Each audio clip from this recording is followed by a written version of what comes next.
నమస్తే అండి, నేను మీ జయలక్ష్మి. ఈరోజు మన ఇంట్లో స్పెషల్ ఏంటంటే పెసరపప్పు బియ్యంతో చక్కగా పొంగలన్నం చేసామన్నమాట. ఇలా వేడివేడిగా భలే ఉందండోయ్. జీడిపప్పు, నెయ్యి, చక్కగా పెసరపప్పు బియ్యంతో తాళింపు వేసి ఉడకబెట్టిన తర్వాత తాళింపు వేసాము.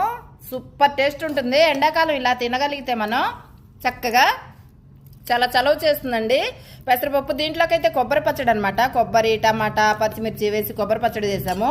టేస్ట్ మాత్రం అదిరిపోతుంది. ఇలా కొంచెం నెయ్యి చల్లుకొని కలుపుకొని తింటుంటే ఉంటుంది, మామూలుగా ఉండదండి ఇది టేస్ట్. నేను తాళింపు వేసేటప్పుడు ఉడకబెట్టేటప్పుడు మర్చిపోయాను చూపించటం.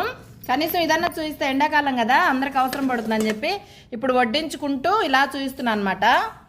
సూపర్ కాంబినేషన్ ఏంటంటే పెసరపప్పు బియ్యం చక్కగా 3 విజిల్స్ రానిచ్చిన తర్వాత జీడిపప్పు, నెయ్యి తాళింపులో వేసి నూనె కాకుండా చక్కగా జీడిపప్పు, మిరియాలు, జీలకర్ర అన్నీ, ఎండుమిర్చి, తర్వాత కరివేపాకు అవన్నీ వేసి తాళింపు వేసిన తర్వాత ఇలా కొబ్బరి పచ్చడి అయితే చేసేసాము.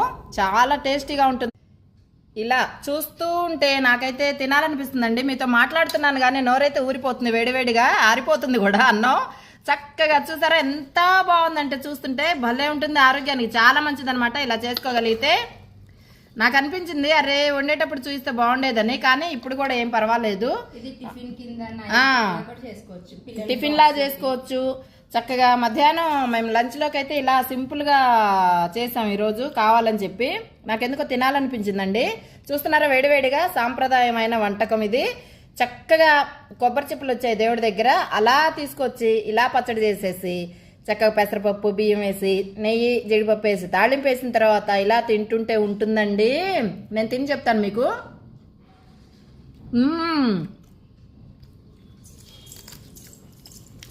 అబ్బా మామూలుగా లేదు, కాదు సూపర్గా ఉందన్నమాట. వీలైతే ఇలా చేసుకోవడానికి ట్రై చేయండి మీరందరూ. చాలా బాగుంది టేస్టీగా. వేడివేడిగా తినాలా, అద్దరిపోతుంది అనమాట టేస్ట్. కనిపిస్తుందా?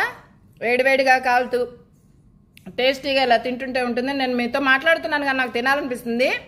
మరి ఇలా వీలైతే ట్రై చేసుకోండి. వీలైతే నేను ఈసారి వండేటప్పుడు కూడా చూపిస్తాను. ఆల్రెడీ మన ఛానల్లో కూడా ఉంది ఈ వీడియో, తప్పకుండా చూడండి.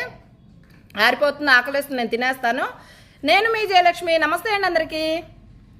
బాగున్నారు అందరు? ఇంతకీ లాస్ట్లో అడుగుతున్నాను కదా, తినాలన్న తొందర అండి, ఆకలిస్తుంది. ఇప్పుడు టైం ఎంత అయింది అనుకున్నారు? 12 అయింది. టిఫిన్ కూడా చేయలేదు. బ్రంచ్ అనమాట ఇది మాకు. ఉంటాను.